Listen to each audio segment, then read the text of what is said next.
您现在正在收听的是美国俄亥俄州 Toledo 教会聚会中的笔记。今天要和您分享的是扫罗与撒母耳系列的第一章，听从剩余献祭的第一个单元，长子名分和神的话。为什么今天我们没有在教会生活中做王掌权呢？是什么阻挡我们进入君王职分的实际，阻挡今天在我们中间活出这个得胜掌权的国度生活呢？撒母耳记发生在一个时代转移的时间点上，从堕落的祭司职分转移到君王职分。在这个时代的转折，撒母耳记记载了两个人对神的话不同的反应。一面有着低微起头的撒母耳听见并顺从神的话，被兴起为祭司、申言者和士师，为着神的国征战，对抗肉体，成为神大用的仆人。另一面本已被命定为王，享受着君王职分所有特权的扫罗，却为着自己的私利存留肉体，轻看神的话，违背了在神的国里那一个特定的行政，以致被神弃绝，失去了掌权的君王职分。我们相信撒母耳和扫罗这两个人经历的全部过程，能够解答开头提出的问题，帮助我们在教会生活中活出作王掌权的实际。圣经让我们看见神渴望得着他的居所，为着居所的建造，他给予他的子民一个荣耀的特权，就是长子名分，好使他们完成他的旨意。长子的名分包括双分的地图、祭司之分和君王之分。做祭司是为着侍奉神，做君王是为着为神掌权。不幸的是，在撒母耳记的开头，这个长子名分的实际已经衰微。撒母耳正是在祭司职分名存实亡的背景下出生的。撒母耳有着低微的起头，他借着主的怜悯出生，被领入了祭司的侍奉。他的一生和他的侍奉完全是出于主的手，与他的家谱背景全然无关。借着拿细尔人的院这个边门，撒母耳被合法地带进祭司的侍奉，引进了君王的职分，使长子名分的实际在神儿女中重新被得着，为着他旨意的完成。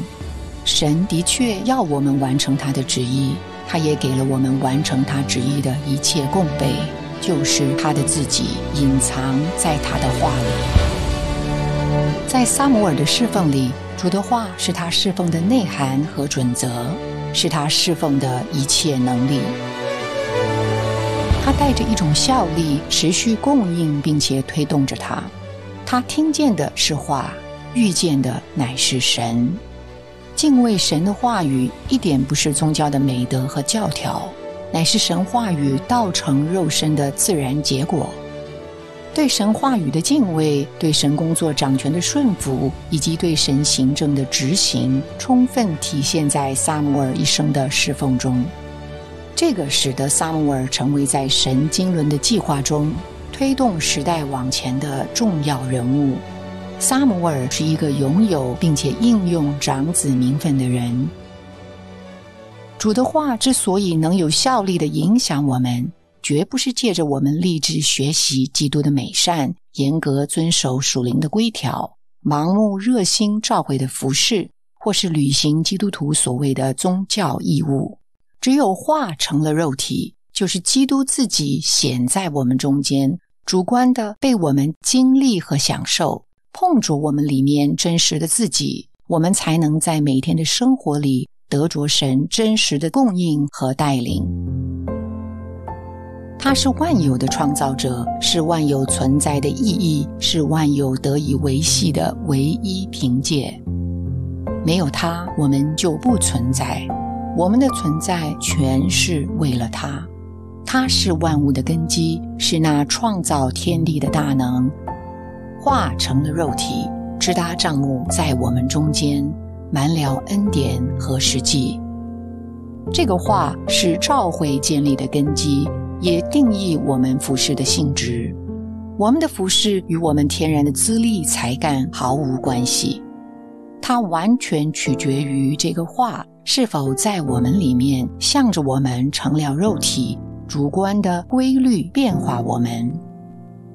在教会生活中，是基督这个化成了肉体的实际，让长子名分在我们里面得以坚固，使我们能做祭司，在真理中侍奉，使我们能做君王，在生命中掌权。